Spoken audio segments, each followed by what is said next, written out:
بسم اللہ الرحمن الرحیم۔ بخاری اور مسلم کی حدیث پاک ہے، اور یہ حضرت ابو ہریرہ رضی اللہ تعالیٰ عنہ ان سے بھی روایت ہے، ابن عمر رضی اللہ تعالیٰ عنہ ان سے بھی روایت ہے۔ نبی کریم علیہ الصلوۃ والسلام آپ نے ارشاد فرمایا، امرت ان اقاتل الناس، مجھے حکم دیا گیا ہے کہ میں لوگوں سے جنگ کروں، حتیٰ یشہد اللہ الہ الا اللہ وان محمد رسول اللہ، تاکہ وہ اس بات کی گواہی دے کہ اللہ کے علاوہ کوئی معبود نہیں اور محمد صلی اللہ علیہ وسلم اللہ کے رسول ہیں۔ تو یہاں حتیٰ یشہدو، حتیٰ یہاں پر انتہا کے معنی میں نہیں، یہاں حتیٰ کے معنی کے ہیں، یعنی جس طرح کہا جاتا ہے اسلمت حتیٰ اکون ادخل الجنہ، کہ میں اسلام قبول کیا تاکہ جنت میں داخل ہو جاؤں۔ تو یہاں پر مراد یہ ہے کہ ملک گیری، مال گیری کے لیے جہاد نہ کروں، بلکہ لوگوں کو ہدایت دینے کے لیے جہاد کروں۔ تو یہ حدیث اس صورت میں اس پر کوئی اعتراض نہیں آتا کہ یہ آیات قرآنیہ اس کے خلاف ہیں۔ تو اس میں یہ بھی اعتراض کیے جاتے ہیں کہ قرآن میں جزیہ کا بھی حکم ہے، قید کا بھی حکم ہے، تو یہاں پر سیدھا جنگ کا ہی کہ لڑوں، تو یہ کیوں؟ تو مختلف لوگوں کے لیے مختلف احکام قرآن میں بیان کیے گئے۔ یہ حدیث اور قرآن کی آیات آپس میں متفق ہیں۔ جس طرح مشرکین عرب کے جو مشرکین تھے، ان کے لیے جزیہ کا حکم نہیں کہ وہ یا تو ایمان لائیں گے یا قتل و قید اور عبدیت ان کا مقدر ہوگی۔ رب تعالی فرماتا ہے سورہ بقرہ کے اندر، وَقَاتِلُوهُمْ حَتَّى لَا تَكُونَ فِتْنَةٌ، اور ان سے لڑو یہاں تک کہ کوئی فتنہ نہ رہے۔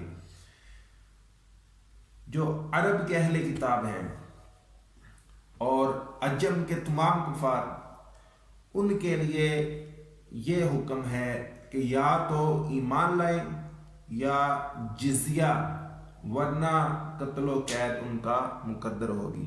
رب تعالیٰ نے اس کو سورۃ التوبہ میں بیان کیا، حتیٰ یعطوا الجزیۃ ان یدی وہم صاغرون، جب تک اپنے ہاتھ سے جزیہ نہ دے ذلیل ہو کر۔ جو مرتد ہو، اسلام سے پھر جائے، اس کے لیے حکم یہ ہے کہ یا تو وہ اسلام کو قبول کر لے یا قتل کیا جائے گا، اس سے جزیہ نہیں لیا جائے گا اور نہ ہی اس کے لیے قید وغیرہ ہے۔ اللہ رب العزت نے سورۃ الفتح میں فرمایا تقاتلونہم او یسلمون، کہ ان سے لڑو یا وہ مسلمان ہو جائیں۔ بغاوت کرنے والے باغیوں کے لیے ہے کہ یا تو وہ قتل کیے جائیں یا پھر بغاوت سے توبہ کر لیں۔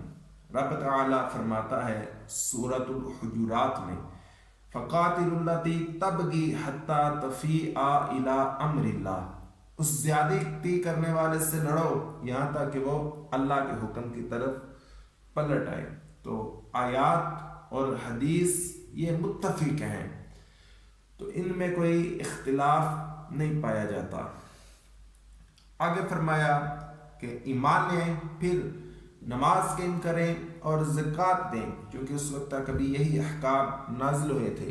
تو جب ان کو کر لیں گے، فَإِذَا فَعَلُوا ذَلِكَ، جب یہ کر لیں گے، عَصِمُوا مِنِّي دِمَاءَهُمْ وَأَمْوَالَهُمْ، تو وہ مجھ سے اپنے خون کو، عَصَمُوا مِنِّي، کہ مجھ سے اپنے خون کو، دِمَاءَهُمْ وَأَمْوَالَهُمْ، اور اپنے مال کو محفوظ کر لیں گے۔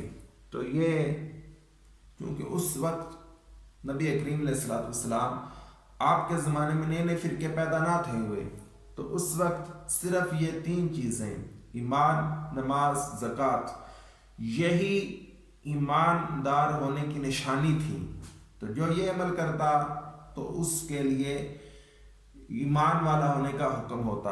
اب چونکہ فرقے بہت زیادہ ہو گئے تو اب بہت سے ایسے لوگ بھی ہیں جو بظاہر تو کلمہ پڑھتے ہیں، نماز بھی پڑھیں گے، زکوٰۃ بھی دیں گے، لیکن ہوں گے مرتد۔ تو ان کے لیے جس طرح حضرت سیدنا صدیق اکبر رضی اللہ تعالی عنہ آپ نے مسلمہ کذاب کے معتقدین کے خلاف جہاد کیا، تو اسی طرح یہ بھی مرتد، تو ان کے خلاف بھی ارتداد کا جہاد ہوگا، جس طرح کے قادیانی وغیرہ، تو ان کے خلاف یہ حکم رہے گا۔ تو آگے فرمائے اللہ بحق الاسلام، مگر اسلام کے حق ابھی بھی باقی اس پر رہیں گے، وحسابہم علی اللہ، اور اللہ اس پر اس کا حساب ہے۔ تو یہاں پر یہ ہے کہ جب کوئی مسلمان ہو گیا تو اس کو اس وجہ سے قتل نہیں کیا جائے گا، لیکن اگر وہ کسی ناحق جان کو جان بوجھ کے قتل کرتا ہے تو اب یہ اسلام کا حق ہے کہ اب اس کو سزا دی جائے گی، سزا میں اس کو قتل کیا جائے گا۔ یا چوری کرتا ہے یا شراب زنا وغیرہ مختلف برائیوں جن کی حدیں بیان ہوئیں تو ان میں اس کو سزا دی جائے گی، یہ اسلام کا حق ہے۔ تو یہ نہیں کہ جو مسلمان ہوا اب جو چاہے کرے، تو اس نے جان اور مال تو محفوظ کیے لیکن اسلام کا حق ابھی باقی ہے۔ وحسابہم علی اللہ، اور اللہ پر اس کا حساب ہے۔ تو یعنی کہ اگر کوئی ان اعمال کو کرتا ہے بظاہر تو وہ مسلمان رہے گا، لیکن اگر وہ ہوگا منافق کہ منافقت کر رہا ہے، بظاہر مسلمان بنا ہوا ہے، حقیقت میں وہ ایمان نہیں لایا، تو اب اس پر منافقوں پر تو اس طرح کا جہاد اسلام میں نہیں، تو وہ اس طرح منافقت سے بچا تو رہے گا لیکن دنیاوی زندگی میں، لیکن آخرت کے اندر اللہ اس سے حساب لے گا۔ اللہ رب العزت ہمیں احادیث کی سمجھ عطا فرمائے، عمل کی توفیق عطا فرمائے، آمین بجاہ نبی امین صلی اللہ تعالی علیہ وسلم۔